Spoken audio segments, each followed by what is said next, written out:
Liverpool dicadangin, dan dia tidak mau mengembangkan dirinya, ya udah, itu yang terjadi, ya kan? Akhirnya clash dengan pengurus, dengan manajemen. Ada komentar nggak tentang Simic? Oke, aman. Lagi. Oke. Nah, menarik nih sebetulnya. Menarik. Ngomongin soal kan pernah main sama Simic. Kompetitor, tapi dia kompatriot juga dalam satu tim. Ya kan? Kita selalu berapa gak satu tim, gimana pun kita lawan tapi tetap. Betul. Selama satu jersey kita teman, lawan beda jersey lawan. Betul. Nah, itu dia. Jadi nih, menurut OSAS nih. Ketika pada saat Simic udah mulai dicadangkan dan dimainkan main muda, itu sebenarnya perjudian yang menurut OSAS berhasil atau mau menjatuhkan Simic supaya tidak bisa mendapatkan kesempatan lagi bermain. Oke, gini menurut saya ya, itunya kenapa aku yakin manajemen Indonesia harus juga lebih belajar lagi soal bola. Nah, ya aku bukan ini cuma untuk kebaikan bola kita ya. Simic cadangan, siapapun bisa dicadangkan. Siapapun bisa cadangkan. Kemarin Ronaldo cadangan kan lawan waktu ada tarik. Lawan Arsenal atau lawan siapa? Betul. Ronaldo langsung. Ini patut strategi. Normal lah. Kita semua siapapun yang main kita support. Yang terbaik. Oke, aku kasih contoh. Kalau ketika kita selalu manjakan pemain asing, berapa di hari dia karena kita udah merasa cuma di Indonesia ya orang bilang dia latihan karena dia asing, dia bintang, dia pasti main. Tapi di luar negeri nggak ada kayak gitu. Semua harus latihan. Harus kasih yang terbaik. Tidak ada anak emas. Yes, siapapun yang kasih yang terbaik di lapangan, dia main. Kalau you merasa you bintang, you akan main. Tapi di latihan juga kasih yang cukup. Betul. Pasti main. Pasti di Indonesia beda. So menurut saya bukan jatuhkan Simic atau bukan jatuhkan tim. Ini namanya terbaikkan untuk tim. Profesional. Jadi kalau dia main, dia main kasih yang terbaik. Kalau misalnya dia capek atau dia nggak main, kasih support atau berikan dukungan kepada tim dan bantu teman yang lagi di lapangan. Betul. Apalagi kalau mereka junior dia. Hey bro, kamu pasti bisa. Kalau aku nggak ada, berarti aku masuk, aku lebih enak lagi. Ayo kita fight bisa untuk tim ya. Apalagi kan kita pernah jadi junior juga ya kan. Jadi kita harus ini support, bukan masalah jatuhkan siapapun atau berikan. Nah, gini Osas, itu tadi menurut pandangan kamu tentang hasil minor Persija di musim yang lalu nih. Sekarang nih menarik. Ada Thomas Dool. Gue bilangnya Dool. Tom itu sebenarnya orang ini bang, orang Betawi. Thomas Dul. Cuman diplesetin ya dari Dool ya. Thomas Dul sebetulnya. Nah, ini Thomas Dool. Thomas Dool terkenal dia terakhir ngelatih mana sih? Dortmund ya? Jadi gini, dia pernah ngelatih Dortmund. Terakhir itu dia gagal, nggak terlalu berhasil tuh di Liga Turki sempat terus, tapi dia berhasil di Liga Hungaria. Ferencváros tuh salah satu tim terbaik, bukan salah satu, memang tim terbaiknya Liga Hungaria lah. Ya, artinya memang Thomas Doll ini punya track record juga cukup bagus ya. Apalagi dia pelatih dari Jerman yang pertama sekali masuk ke Indonesia. Udah bang, kalau di Indonesia udah banyak. Bukan, maksud gua Thomas Doll yang pertama sekali. Bukan pelatih Jermannya. Kalau Jerman banyak, ada Timo Schumann, macam-macam. Nah, maksud gua gini, pertama sekali dia masuk Indonesia. Tentunya Eropa sama Indonesia karakter beda. Ya, Mas. Terus kalau kita lihat pergerakan dari pembelian pemain Persija nggak terlalu bagus, Don. Ya, cuma Hanif. Bukan nggak terlalu bagus, maksud saya nggak terlalu mentereng lah. Belum juga sih bang, kan belum selesai juga transfer itu. Benar, tapi kan bagi kita kan, dia kan udah semua kelihatan nih. Siapa tahu dia main di Persija lagi. Makanya, siapa tahu kalau kita bikin konten ini dia panggil lagi kan. Oke, siapa yang ambil? Ada Hanif Syabandi. Hanif pasti main di tengah nih. Nah, di tengah berarti DM dia. Posisi dia menggantikan bisa Rohit. Rohit. Bisa juga menggantikan kemarin si Bustomi yang dibeli tapi lepas lagi. Kemarin gue nonton latihan pertama Persija. Gue tahu nih siapa kerangkanya. Udah kelihatan. Belakangnya Ryuji sama Hansamu. Kanan kirinya masih Rio sama Rizal. Tapi Rio kan belum ada. Kiper Bagol, Adetani. Gelandangnya itu si Hanif. Itu Abimanyu. Abi tapi kemarin nggak ada. Nah depannya ngeri. Cawor, Hai, Osvaldo Hai, sama Rico. Tahu sendiri nih kecil-kecil kenceng semua kan nih. Betul. Tapi kalau kita bicara di musim yang lalu, Osvaldo Hai walaupun sedang dipertahankan, tapi kurang perform. Sering berantem bang, masih sering perform. Jarang perform ya. Jarang perform. Jadi kalau gue lihat Ricky Cawor pun juga baru mulai menanjangkan di PON. Di Persipura ngadek lah. Dia punya di Persipura lumayan. Tapi menurut saya mungkin dari gambaran manajemen Persija, mereka bisa melihat mungkin pemain ini mungkin ada masa depan yang bagus. Pasti ya, makanya diambil ya. Tapi kan kalau kita lihat nih pergerakannya dengan pembelian pemain yang misalnya nih yang mentereng-mentereng dari nama besar lah, nama besar itu nggak banyak. Ya Ustaz ya. Oke, menurut Ustaz gimana? Menurut Ustaz gimana? Ya, seperti aku udah bilang awal tadi, manajemen mereka tahu mereka mau apa. Ya, oke. Kita di sini dari pandangan kita beda. Betul, pandangan kita pasti beda. Yang kita mau adalah bagaimana Persija berhasil. Itu intinya kan. Mau tahunya tahu-tahu depan. Tapi kalau mereka mau setting target, ada pertama setting target enggak? Ya. Kalau setting target berarti menurut saya mereka belum shopping, belum sama sekali, belum belanjanya belanjanya pemain asing belum. Ya, bukan soal pemain asing. Pemain asing itu cuma 30% dalam tim. Oh, 30% ya pemain asingnya. Ya, kalau pemain luka benar bagus, itu akan dorong. Betul. Kalau bagus pemain asing, 3 tidak cukup untuk angkat tim. Betul. Minimal 7 atau 8. Ya. Maksudnya asing sama luka harus sama-sama minimal 7 pemain. Artinya kualitas lokal dan kualitas asing juga mengangkat dia. Kalau misalnya minus 2 masih oke. Tapi kalau misalnya cuma 3-4, menurut saya belum begitu oke. Jadi harusnya lebih mereka belajar lagi. Kalau kembali lagi, kalau misalnya pakai seperti ini, strategi apapun pelatih atau di mana, mungkin mereka cuma mau seperti aku 3 besar. Ya, mungkin kemarin aku baca kemarin, dia nggak jadi juara. Ya, target tahun pertama tidak juara. Berarti udah ada mungkin dia punya target untuk didik yang muda itu. Betul, ngebangun lagi kan. Membangun fondasi yang baru. Ya, karena Thomas Doll itu 3 tahun, Bang. Iya, karena gini, pasti filosofi cara bermain Thomas Doll berbeda dengan Alessio kemarin, dengan pelatih sebelumnya. Artinya dia membangun filosofi baru di Persija dengan pemain yang ada, makanya dia nggak mentargetkan juara di tahun pertama. Nah, ini menjadi catatan juga Don buat para Jackmania, ya kan, karena emang udah jangan dikit-dikit ganti. Iya, asal kalah udah masalah juga. Iya, maksudnya gini, bukan dikit-dikit ganti. Artinya gini, maksudnya gini, jangan di musim pertama ini ketika udah ada statement kita tidak tidak target juara, ini di-push terus, ditekan terus. Nah, bagus kalau akhirnya bisa juara, ya kan? Itu kan dalam proses bonus. Nah, makanya ini juga harus dicermati dengan baik oleh Jackmania. Iya, karena Jackmania tuh dikit-dikit ganti, Bang. Yes, nggak gini. Sebenarnya harusnya sih mereka ngelihat dulu. Gini, Jackmania itu wajar dengan satu sisi aku nggak salah mereka. Kenapa? Ya dengan pemain yang mereka beli, yang mereka harap. Kadang-kadang bukan soal pemain hanya, kadang-kadang mereka mungkin ada hari baik, ada hari yang nggak baik. Iya. Tapi seperti aku bilang tadi, kadang-kadang yang orang itu mau lihat adalah asing harus main akhir. Iya. Asing harus menang. Jadi kadang-kadang ini, jadi mereka tergantung kalau kadang-kadang nonton bola. Kalau main bola bagus atau main bagus, fight, dahnya kalah, oke. Iya. Tapi kadang-kadang main setelah pertandingan effort dulu ya, yang penting effort dulu ya. Sakit juga sebenarnya. Betul. Apalagi mereka punya rival juga lagi menang, dia lagi kalah. Jadi iya. Kalau Persib menang, kita kalah tuh kayaknya gimana gitu. Dia nggak enak ngomongnya. Karena dia masih aktif main. Kalau kita kan aman. Kalau Pak Umu, katanya mau dikontrak sama Persib Bandung. Manajernya kita berdua Pak Umu. Tapi belum Persib ya? Belum. Waktu saya mau ke Persib itu waktu corona, waktu bukan COVID, waktu itu Liga Berhenti. Iya. Maka saat itu saya pergi ke Malaysia. Lagi top perform juga tuh ya. Secara gol paling tinggi. Nah, gue ingat dulu pada saat di Persija dia masuk apa menggantikan Simic gitu ya, harus bikin gol yang Osasa. Yang heading ya Osasa. Iya, itu kenapa Simic bagus tahu itu juga. Karena kenapa? Aku datang karena sebelahku datang cuma dengan Eko ya.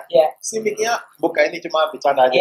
Simicnya kadang-kadang kan dia cuma sendiri strikernya. Jadi gantinya satu-satu pilihan. Iya. Jadi dia ada di zona nyaman. Iya, kadang-kadang waktu itu dia suka-suka aja. Kadang-kadang ini seenaknya. Pas aku datang, dia lagi akomodasi. Dia nggak bisa main. Pas itu aku main, aku cetak gol. Jadi sejak itu Stevie nggak pernah macam-macam di lapangan. Nggak pernah kartu merah karena dia takut dia kalau diambil posisinya. Iya. Jadi sampai liga itu habis, sampai kita bicara. Mereka bilang, biasanya Simic belagu atau dia gini. Tapi sejak itu dia nggak berubah. Dia nggak berani dikato, dia nggak berani cadang apapun dia main. Karena takutnya kalau sedikit biasa. Iya, betul.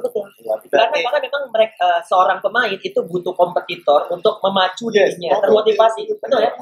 Betul. Ya, karena juga takut posisinya keambil kan. Iya, apalagi mau Osasa, WNI lagi, WNI itu. WNI dan Dan itu sangat penting loh. Betul. Nah, Osas, ini menarik Osas ya.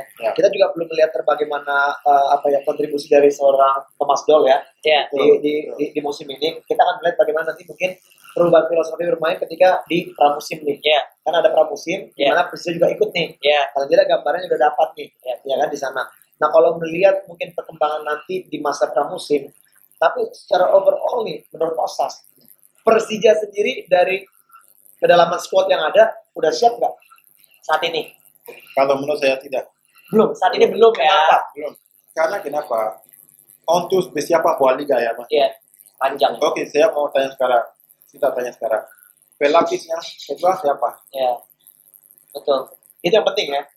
Itu yang penting. Kedalaman squad itu penting. Betul. City juara kenapa? Ya, kedalaman squadnya gila. Karena City pakai strike atau tidak tetap siapapun yang main dia. Siapapun yang main. Ya. Itu kalau nggak salah Gundogan itu main babak kedua ya? Iya. Baru dimasukin ya? Iya. Gundogan itu ya. Kenapa? Dia spesialis menit 60 Bang. Memang. Yang salah kita sepak bola tim bukan tim utama. Yang bagi tim lengkap adalah tim kedua. Tim kedua. Betul. Tim kedua itu pelapisannya lengkap atau tidak? Ya. Cukup untuk imbangi yang ada atau tidak? Ya, betul. Ya kalau kita bicara, contoh 2019 aku di Tira. Ya. Di Tira kenapa kita bisa awal sini? Ya awalnya bagus ya. Kenapa? Ya. Karena kita cuma 11 pemain. Tapi ada cadangan banyak. Ya, tapi jauh secara kualitas. Iya. Pada saat kita ke timnas, kita cuma 3 orang yang ke timnas. Ya. Saya, Manahati sama Angga. Ya. Cuma 3 aja keluar di 11. Pertama kali kalah lawan Persela Lamongan. Iya. Itu Persela pada satu malah jelek-jeleknya. Malah anehnya kalahnya lawan Persela ya. Sejak itu baru mulai. Nah ini menarik Osas. Bener Osas. Saya juga ketika masa saya di Persija, kita selalu kalau pada saat latihan nih Don, itu pasti selalu tim pertama lawan tim lapis, ya kan? Tapi ketika kita latihan game dengan tim yang utama, kita menang terus. Karena memang motivasinya tinggi dan memang itu yang diharapkan pelatih supaya memang ada persaingan, ada kompetisi antar pemain dan juga tim lapis kedua ini akan siap selalu untuk dimainkan. Tapi nggak dulu, dia lapis pertama, lapis kedua nih. Nggak masalah lapis pertama. Dia lapis 1 atau 2 nggak masalah. Yang penting ini untuk kebaikan buat tim. Contoh saya lapis kedua kemarin. Di Persija. Iya, di Persija. Tapi saya masih ada effortnya. Contoh ada beberapa kita aku sama Simin manja aku cetak gol. Ada Simin Diaga main aku contoh aku kasih contoh kecil ya. Kemarin kenapa Persija bisa juara? Seharusnya yang juara sih Persib Bandung. Oh iya, betul. You tahu kenapa? Karena lapisan Persib Bandung jelek. Iya. Betul. Kan mereka sama-sama hukum 4 pemain. Persib Bandung hukum 4 pemain. Betul. Persija hukum 4 pemain. Tapi Persija lapisannya masih aman untuk meng-cover ya. Tapi Persib Bandung mereka udah 9 poin loh atas Persija. Karena lapisan nggak bagus, mereka kalah sering. Betul. Akhir-akhir ya, akhirnya Persija nyodok. Itu yang pentingnya di bola. Jadi bola kalau sekarang Persija cuma punya misalnya 12 pemain. Belum. Karena kan transfer window ini dengernya ya, Thomas Doll itu akan bawa 2 pemain asing. Lalu kan ada pemain Asia juga. Artinya kan ada 1 pemain Asia kan. Kita belum Persija tuh belum ada juga tuh kemarin tuh pemain asing sama sekali. Konate aja udah nggak ada kayaknya Bang. Konate aja nggak latihan. Artinya belum. Secara masih di kampung. Belum latihan. Tapi Konate itu dari Indonesia belum? Belum kan? Belum. Pemain asing kan? Dia Mali ya. Mali. Nah ini sebetulnya menarik sih waktu kedalaman squad segala macam. Tapi kan kembali lagi dari segi pendanaan. Gaji paling gede di mana sih? Bicara soal gaji di sini lagi. Prapanca. Osas ngomong masalah gaji kalau manca. Jangan bahas bola. Jangan bahas bola. Bola kan digaji. Oke, tapi itu non teknis Don. Don, masalah paling penting pikirin Don. Nah, Osas, sekarang gini Osas. Kalau misalnya pun nanti ini kompetisi sudah berjalan nih, ternyata apa yang didapat Persija hasilnya memang walaupun memang si Thomas Doll bilang bukan target juara, hasilnya misalnya minor. Menurut Osas, yang paling penting yang harus dibenahi Persija apa? Overall kayak gini, Osas merasakan udah pernah main di Persija. Apa sih ada poin-poin yang kurang positif kah di Persija yang harus diperbaiki? Bukan cuma di dalam technical tim ya, di manajemen menurut saya begitu. Ada nggak perbedaan antara pemain asing dengan pemain lokal atau antara pemain asing dengan pemain asing yang dibeda-beda sama manajemen? Ada nggak sih? Pemain sayangan lah seperti gitulah. kalau untuk itu, ya. Saya nggak bisa ngomong. Dia nanyanya juga jebakan. Gue dilarang nanya gaji, kejebakan bahaya. Mana aku kayak gini? Enggak, sebenarnya aku terserang ya, aku gak masalah itu ya. Kan saat ini aku kan dalam tim. Iya. Kamu cuma bisa bicara sesuatu yang you paham saat ini. Betul. Ya, aku bisa bicara di arah saya di Persija. Tapi sekarang saya nggak bisa bicara mana. Saya nggak terlalu tahu dalam sistem sekarang. Jadi kalau menurut saya cuma satu aja. Mereka mau kompetitif, mereka mau juga lebih bagus untuk tahun depan. Harus lebih belajar pemain lagi. Oke, itu aja. Ya. Tapi kalau manajemen tim bagus sebenarnya. Saat ini aku nggak tahu. Karena saya nggak jalan. Tapi pada saat sebelumnya waktu kamu di sana. Ya, bagus. Malah hasilnya juara gitu ya. Ya, contohnya sekarang lihat Teku. Sekarang Teku bawa pemain banyak. Lihat tim La satu juga sama aja. Iya. Nah, nih. Waktu kamu juara itu kan Pak Gede kan, manajernya kan. Ya, betul. Nah, menurut kamu sekarang perbedaan Pak Gede dengan yang sekarang bagaimana? Iya, Pak Gede mungkin dia punya. Sebelumnya Pak Gede. Iya, sebelumnya gede, sekarang nggak terlalu gede. Gimana? Iya, kalau Pak Gede orangnya pendekatannya. Orangnya bagus, karena kenapa? Pak Gede bisa baca bola. Saya nggak tahu Pak Gede untuk saya waktu di Persija. Iya. Pak Gede benar-benar walaupun di dalam pemain, Pak Gede bisa tahu pemain yang bagus atau kasihkan bagus. Jadi dia bisa masukin, dia tahu. Dia nggak terlalu mau tabes. Dia tahu apa yang dia kerjakan. Iya. Jadi tapi kalau Pak Gede aku tahu. Tapi manajer-manajer yang ada, kamu berpikir nggak sih, Osas? Ada nggak sih sebenarnya manajer yang juga mempengaruhi atau juga ikut menurut saya itu menentukan banyak pemain yang siapa aja yang main? Selalu ada. Selalu ada ya. Nah ini yang jelek ini. Di mana manajer ikut mencampuri masalah teknis tim. Ya. Kadang-kadang mungkin mereka juga bisa mengganggu konsentrasi pelatih dalam pembentukan tim. Nah ini menurut saya juga mungkin kerap memang ya, gue juga tahu beberapa cuman ya usah diomongin lah. Yang kita tanyakan sekarang ini. Itu yang ngomong gitu kan. Dia yang mau ngebuka, dia nutup lagi. Tapi itu bukan harus ngomong lagi. Sebetulnya dia mau curhat, gitu, tapi nggak enak. Itu tapi sebenarnya Osasnya ada yang gitu ya. Udah gak aneh lah. Udah gak aneh. Oke, ya udah. Itu gambaran yang sudah disampaikan oleh Osas. Nah, harapan untuk sepak bola Indonesia. Harapan untuk sepak bola Indonesia, Osas. Tadi kita udah ngomong Persija, sekarang harapan untuk sepak bola Indonesia. Karena kan sekarang udah jadi WNI, terus juga bisnisnya juga nggak jauh-jauh dari Osas pernah masuk timnas kan ya? Pernah ya? Berapa tahun lalu? 2019. Yang waktu pas apa tuh? Piala apa tuh ya? Di Senayan ya? Iya. Senayan saya nonton dulu. Kualifikasi Piala Dunia. Benar. Ya. Nah, menurut Osas apa nih harapannya untuk Indonesia? Itu aku masuk waktu di itu kan aku gagal penalti di Malaysia. Iya. Aku gagal penalti justru aneh. Oke, kita bicara secara general ya. Yeah. Saya cuma pakai waktu ini, aku udah kasih pesan dan aku pesan lagi sini ya. Ya, oke, siap. Ada satu kata yang orang bilang, kalau you gak berani coba, jangan pernah mimpi untuk sukses. Ya, betul. Benar kan? Ya. Di Indonesia ini, pemain gak boleh gagal penalti satu. Ya, oke. Tapi kalau saya, kalau saya di timnas lagi besok, saya siap gagal sampai saya bagus. Oke. Itu. Karena kenapa? Itu mulai terganggu ke pemain luka. Kita masih punya junior. Betul. Saya punya sesuai pengalaman saya ya. Namanya junior ya. Mereka harus belajar. Betul. Melakukan kesalahan dan belajar. Sekarang kalau Indonesia main timnas lagi 0-0. Gak ada yang berani mau habis penalti. Iya, gak ada. Betul. Karena takutnya habis salah nanti langsung bunuh. Iya, benar. Kemarin kita ngelatih berdua, perbanas, kampus, final adu penalti, nggak ada yang mau nendang. Hampir saya mau nendang.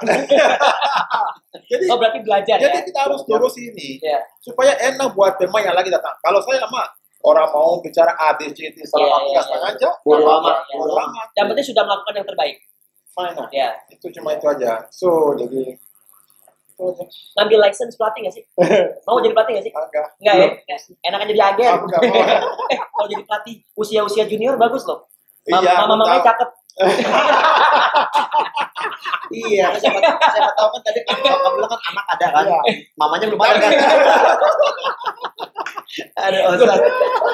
Tapi luar biasa ya Osas ya, bahasa Indonesianya udah pas banget, udah begitu lama. Nanti kita endingnya dia akan nyanyi Indonesia Raya. intinya. Kita udah Indonesia. Ya, kita juga sekarang aman. Justru rumah utamanya di sini daripada di Nigeria. Oke, Osas. Sekarang saya mau lebih agak sedikit ini ekstrim pertanyaannya.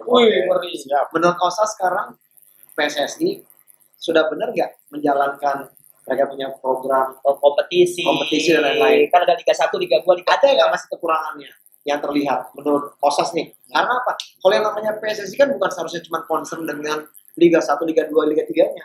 Artinya, grassroots juga mereka harus banyak bikin. Kan dulu kan ada namanya piala-piala suratin apa segala macam yang memang itu dikoordinir oleh PSSI, ya kan? Tapi sekarang itu semua udah hilang. Jadi artinya emang di grassroots masih ada kan? Masih ada, tapi kan sekarang kan lebih banyak kepada ini kan. Kayak Asprof. Gimana, Mas? Atau bandingin sama negara lain? Gini, seperti Bro Venadra tadi ya. Kita ini, aku datang ke sini dulu, ada namanya piala Copa di Samsu. Enggak, itu ada piala yang kedua di Liga. Copa di Samsu. Piala Liga bukan? Bukan, ada Liga. Ada satu lagi Liga 1, Liga 2 main. Benar. Divisi utama dulu pas zaman divisi utama. Sama. Piala Indonesia. Piala Indonesia kan itu kan ke Copa kan. Iya. Itu aku nggak tahu itu kemana sekarang. Ya. Contoh ya. Itu penting, itu bagus. Itu kayak gini. Sekarang yang saya lihat kelihatannya ya mungkin PSSI harus mereka kalau kompetisi dan lain udah bagus. Ya. Tapi ini semua harus masukin ke dalam tuh. Contohnya kita satu yang PSSI harus dulu diperbaiki dulu satu dulu. Jadwal pertandingan. Contohnya kita udah tahu kalendernya. Jadi kalau kita udah tahu kapan libur, kapan main, publik, kapan. Jadi kita bikin kalender. Harus sesuai kalender itu, jangan rubah-rubah nanti. Betul. Karena banyak ya sering terjadi perubahan-perubahan. Karena kenapa? Karena ini ada liburan ini, karena akhirnya ada publik ada ini. Ya. Otomatis kita harus tahu. Ya, jadi sesuai standar, sesuai kalender, nggak usah rubah sampai liga habis. Jadi bisa tahu lah kapan bisa masukin. Kalau dulu saya tahu sampai kita main liga, kita masih main Piala Indonesia. Betul. Dan itu juga bisa jadi Liga 1, Liga 2, dan maupun Liga Junior. Siapa mau daftar biasa dulu ya kan? Mulai dari bawah ya. Bawah. Betul. Itu nanti setelah udah berapa, baru Liga 2 ikut. Setelah udah berapa, baru Liga 1 ikut. Jadi kualitasnya juga betul menanjak gitu ya. Semua kasih kesempatan untuk main. Jadi menurut saya ini harus juga lebih kembali lagi main dan sampai juga penaik tim-tim grassroots Liga 1, Liga 2 dan lain-lain. Emang sekarang ini lebih banyak ke swasta dunia mengenai grassroots gitu ya. Ya karena di swasta kayak let's say kalau kita bisa bilang top score Indonesia Junior League. Nggak ada rencana mau beli klub Liga 3? Iya seperti sini. Seperti siapa sih Jumapo kan beli klub yang Jumapo beli dia. Klub Pekanbaru, lo nggak tahu emang nggak tahu musimnya. Berarti dia nggak ngikutin. Soalnya Jumapo agak jauh. Agak jauh ya. Agak jauh. Di sini kan dekat. Ya, gimana Mas? Mau beli klub nggak? Iya, kalau ada investornya siap lah kita jalan sama. Tinggal mengelola ya. Jangan lupa ya. Kita tinggal yang manajer marketing. Ini manajer. Manajer ngabisin duit. Manajer kenakalan. Ada dana kenakalan ya. Nah, oke. Ini kita ngomong cukup lama ya. Kalau kita ngomong masalah sepak bola dengan Osas Saha atau dengan siapapun ya guys kita, pasti nggak akan ada habisnya. Tapi kedepannya Bang, ini bagus nih Bang. Kalau misalnya nanti Osas ada waktu, kan bakal sibuk main bola nih, main di Liga 1 segala macam.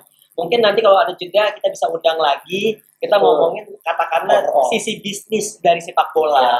Karena ini orang kan pebisnis. Betul. Ya kan? Betul. Dan pintar karena jangan cuma main bola doang. Gini, paling kita juga mungkin ketika kita memberikan informasi tentang segala macam kayak tadi masalah bisnis, mungkin juga bisa menjadi satu daya tarik investor yang nonton. Daya tarik investor, bukan investor aja. Mungkin buat teman-teman juga pesepak bola yang mungkin akan selesai karirnya dan juga bisa belajar dari apa yang kita sampaikan. Iya, yang penting ada kita. Ada aja kita. Ada kita. Sebagai konsultan sebagai konsultan harus ada tuh. Konsultan. Betul. Jadi isi kepala itu nggak murah. Betul. Ya? Betul. Nah, itu tolong dipikirkan. Kita juga ada nanti sama. Kita jadi tim. Itu dia. Nantikan sepatu sepak bola dengan Osas Saha series. Nanti kita akan kasih giveaway deh. Sekarang ini masih dalam proses produksi. Proses produksi. Kalau selesai, Kita akan bagi tenang aja. Semua nanti sholat Jumat pakai sendal VA. Sama Osas akan membagikan. Osas akan membagikan 1000 sepatu gratis. Tapi cuma outsolnya doang. Untuk diklarifikasi, kalau kata lumayan tuh. Oke, itu aja. Jadi mungkin cuma sekian ya. Pertemuan kita udah ada makanan di sini. Iya, udah makan kasih. Udah habis duluan. Oh, udah makan cemilan doang. Oh, cemilan. Apa lagi, Don? Aman. Kira puasa. Iya. Jadi memang nggak akan habis-habis, Don. Iya. Nah, luar biasa ya. Mudah-mudahan kita juga mendoakan supaya Osas juga dalam karirnya nanti lagi di liga berikutnya ini berhasil. Kita sama mendoakan ya. Yang terbaik lah buat Osas. Terima kasih, Osas. Bro, all the best, bro. We like to thanks for you to come in our content. Ya, dan ingat ya, kita ini di Bagi Cafe di Mall Arta Gading. Oke. Jangan lupa juga follow, like, comment, and share, subscribe juga YouTube channel Ferot Barat dan juga TV sebelah dan juga follow juga Instagram Osas. Osas berapa? Udah aku biasa ya. Nanti di sini ada. Ya. Instagramnya nanti ada di sini. Ada di mana? Instagram juga Ferot Barat official. Ya, official. Dan juga Osas Mabelos. Dan juga Doni Zola. Oke, kawan-kawan semua. Sampai jumpa lagi. Saya Ferot Barat. Osas Sahar. Salam lagi. Benjo.